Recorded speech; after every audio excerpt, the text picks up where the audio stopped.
చేతబడులు కూడా చేస్తుంటారు మీరు? ఖచ్చితంగా నేను చేస్తాను. ఎలా చేస్తారు చేతబడి? ఇది మహావిద్యలు ఇవన్నీ. యజుర్వేదం పఠించిన ఒక పండితుడిని పిలిచాను ఆ ఇంటర్వ్యూకి. అంటే ఈ భూత ప్రేత పిశాచాల పేర్లు చెప్పి క్షుద్ర పూజలు చేసే ఒక తాంత్రిక విద్యలు తెలిసిన వ్యక్తిని పిలిచానా అని నాకు అనుమానం వస్తుంది.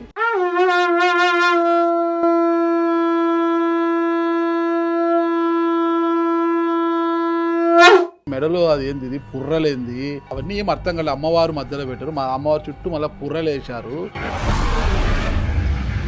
ఏంటి మీరు ఏమైనా శ్మశానం నుంచి ఇట్టే వచ్చారా, మీరు నేరుగా మా స్టూడియోకి వచ్చారని నాకు అనుమానం వస్తుంది. నిజంగా విభూదా లేకపోతే శ్మశానంలో ఉన్న భస్మం అదేమన్నా? శ్మశానం అనేది ఇప్పటికీ చెడ్డది కాదు. శ్మశానం అనేది ఈశ్వరుడు వాసం ఉంటాడని చెప్పి శవారూఢాం మహాభీమాం ఘోరదంశ సన్ముఖేం చతుర్భుజాం ఖడ్గముండాం వరాభయకరాం శుభాం. యజుర్వేదము చదువుకున్న మీరు మన వీటిలోకి ఎందుకు ప్రవేశించారు? అంతా ఒకటే కదా, మూలమే కదా. ఇవన్నీ యజ్ఞాలు హోమాలు ఇవన్నీ చేయడం యజుర్వేదం కిందికి వస్తాయి అవన్నీ. అవును.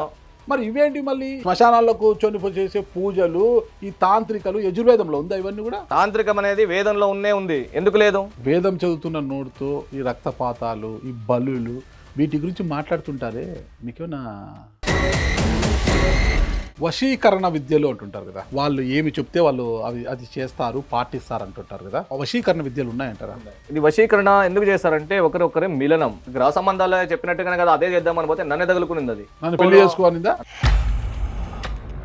వశీకరణ విద్యల ద్వారా కొంతమంది డిస్టర్బ్ అయిన వాళ్ళని, కొంతమందిని మీరు బాగు చేస్తారా? బాగు చేస్తాం ఖచ్చితంగా. చూడండి, ఇందులో మహావిద్య ఇదంతా కూడా అక్షరాలతో నిగూఢమై ఉంటుంది. నిగూఢ మంత్రాలు ఇవన్నీ కూడా. డబ్బు సంపాదాలి, ఇంకా విద్యలని నేర్చుకోవాలి. డబ్బులు సంపాదించే అవసరం లేదు, డబ్బులతో అవసరం లేదు, డబ్బులే వస్తాయి.